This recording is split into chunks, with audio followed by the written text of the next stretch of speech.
All right, everyone. Welcome into NFL DFS Week 1. We got the core plays here for you guys. And, I'm pretty excited for this one. We're coming off of a really strong NFL preseason.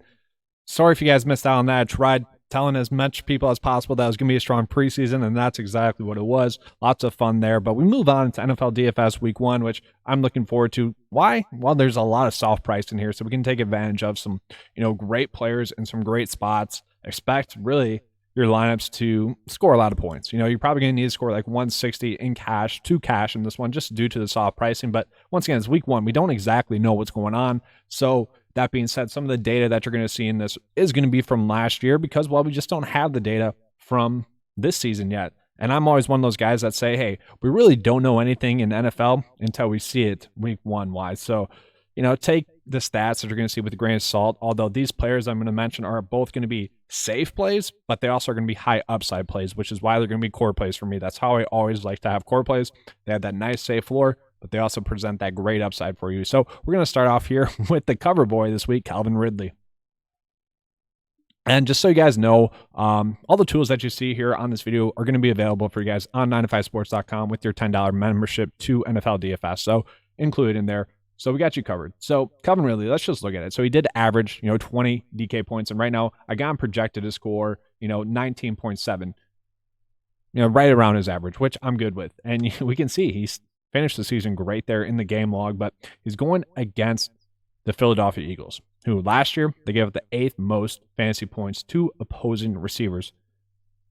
And that's not really what I'm dwelling on. I want to dwell on the fact that they were horrible this preseason as well. They're by far the worst defense in preseason. And that's kind of one of the things where when you watch preseason, at least you get a good idea of what's going on. Now, I know a lot of teams are, doing vanilla formations and plays and whatnot. And, none of the starters play, but new head coach, new philosophies in there.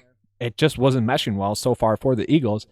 I just don't see them improving that much. If anything, this is going to be even keel, and that's why it's going to be a safe play. So I'm going to project to get almost 9 targets, 6.3 receptions, almost 100 yards receiving at 19.7 for receiver possession and getting a value of 2.5x return. So, yeah, Calvin Ridley seems like a safe play. Obviously, he's the number 1 receiver in that offense now as well. With Julio Jones out, I think he's going to be a great play at receiver.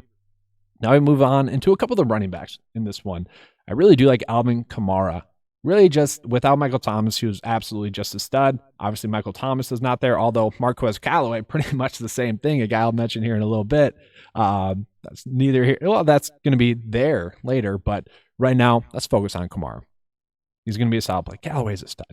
Let's just put it that way. I'll touch on Callaway at the end here, but I like that guy. Alvin Kamara here. I've got him projected to get right around 18 total opportunities. Which, that might be a little bit too low, to be honest with you.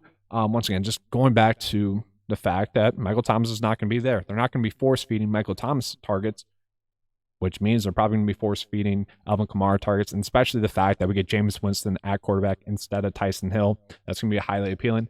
Got him projected to get 28 DK points. That's mostly because passing game usage, and then also he gets, the running back usage. Now, the Green Bay Packers actually gave up the 3rd most receiving yards to opposing running backs and the 3rd most TDs. Honestly, their linebackers can't cover. They really only have one good cornerback. Their defense really looked bad this preseason as well. Once again, though, their starters didn't start. I just think Kamara's going to be a safe 15 DK points to 30 DK points this week, and that's going to be something I can't pass up. And kind of the same thing with James Robinson here, going against the Houston Texans. Now, the Houston Texans were the 2nd worst defense to opposing running backs, and they gave up the most touchdowns and the most running back yards last year. I would say that James Robinson's touches are a little bit too low, or total opportunities, I guess, if you will. Opportunities are targets plus rushing attempts. I would say it's going to be closer to 16. Although these two teams, you don't know. We got a rookie quarterback for the Jaguars. Then we got Tyrod Taylor with the Houston Texans. Overall, this game probably not going to be one you want to attack too much, except for with someone like James Robinson with ETN out. He's going to get a right around, 12 to 25 total opportunities in this one. So to me, that's going to be highly appealing. James Robinson, a guy that averaged 18.8 DK points last year, got him projected to score right around 14 in this one, which I think is going to be more than that, but I think he's got a safe floor, has that huge upside for you guys this week. We're going to get into a quarterback here, Sam Darnold. He's projected to have the best value, 4.2x for his price point. Okay, we want to start off with the narrative street here, revenge game, going back to the Jets, or playing the Jets, I guess, if you will, which I like more. That's not an away game. It's a home game. The Jets were not that good against the quarterback last year. Third most DK points given up. And I just don't think they've gotten that much better on defense. Now, I do think they are going to improve, but Sam Darnold's offense has definitely improved, okay? DJ Moore, Robbie Anderson, and then you got you got CMC back. So he's going to have better weapons. I think he's going to be a safe, like, 3x play. At 5K, that's just simply too cheap. He's going to score 15 DK points. I got him projected to score right around 21.1. I think that's going to be right around what he is. You know, I do like the upside with him. Got that revenge game narrative. I think he's going to go out and produce in this one. I do want to talk about Marquez Callaway here, coming up on DraftKings. I just really like him. So in preseason DFS, he was a guy that I played in week 2, and he was like 6% owned. He was my highest owned player on the slate. He was the one player that I really told people to go out and play. And I don't really get what people haven't noticed about Marquez Callaway. He has really filled in for the Michael Thomas role when he's gotten the chance to, and obviously he proved that in week 2. It sucks for me in best balls because I went from getting him 100% to him being drafted in like the 7th round and me not really being able to get much of him. So that's unfortunate there, but the great thing about him still with DraftKings, with their pricing, he's still priced at 3.4. That is highly appealing to me. We look at a couple of the games that he did without Michael Thomas. Obviously played well. I just don't see him getting less than like 4 DK points, I guess, if you will.